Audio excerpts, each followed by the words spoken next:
and welcome to livingpianos.com, your online piano store. I'm Robert Estrin with another August Forster piano. We got two of these in, which is really amazing considering I had never played an August Forster. I just heard of them. They're quite rare in North America. This company goes back to the mid-1800s, and there's just a few handmade in Germany to this day, and they're treasures. The other one came in and sold just like that. And we have another one, this one a gorgeous 5'7" pecan finish with beautiful French provincial styling. A gorgeous piano. I'm going to get right into the music for you, and then we'll talk a little bit more about the piano a little later. This is going to be Mozart, his sonata in C minor, and I'm going to play the end of the sonata, starting with the recapitulation of the first movement. And it's really interesting when you hear Mozart in the minor key, which is quite rare for Mozart. It almost sounds more like Beethoven. You'll hear the fire in the music. In the minor key, it's a whole different flavor. Enjoy this Mozart sonata in C minor.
So that's just the end of the first movement of this glorious sonata. I want to move on to some other music for you. This now is a little bit of Beethoven, and it's the third movement, kind of the trio movement of his Opus 31, number 3 sonata in E flat. And you'll hear the gorgeous lyrical lilting melody and how this European piano handles it. And you'll hear a clarity, yet there's a fatness to the tone of August Forster that you don't hear in other European pianos. And after I play this, I will explain why.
So that's just a little bit of Beethoven for you.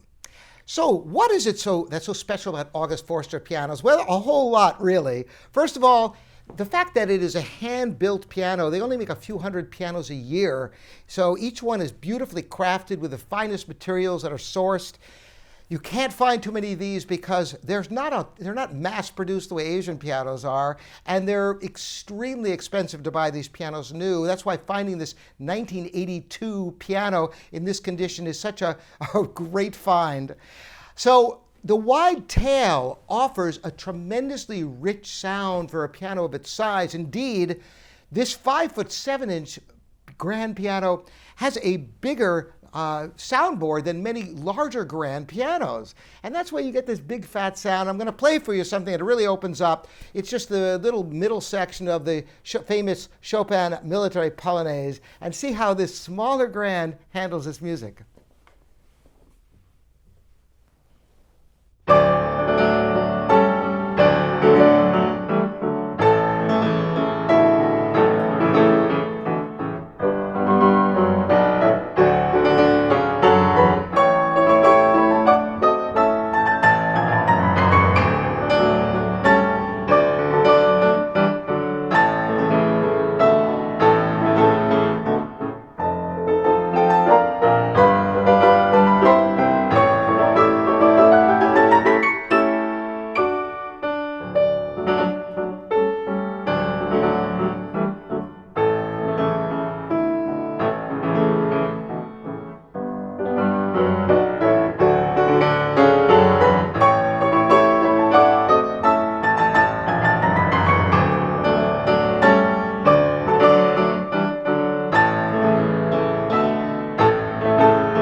You wouldn't think you're listening to a 5'7" grand, sometimes referred to as a parlor grand or a studio grand. It sounds like a full grand, doesn't it? The action is responsive, as you can hear, from the delicacy to the heroic. It's got it all. And if you appreciate the great sound of an August Forster, maybe new to your ears as it is to mine, then this could be a splendid piano for you and a gorgeous piece of furniture in beautiful condition. Again, I'm Robert Estrin here at Living Pianos. It's a pleasure to bring these videos to you. I'll see you next time.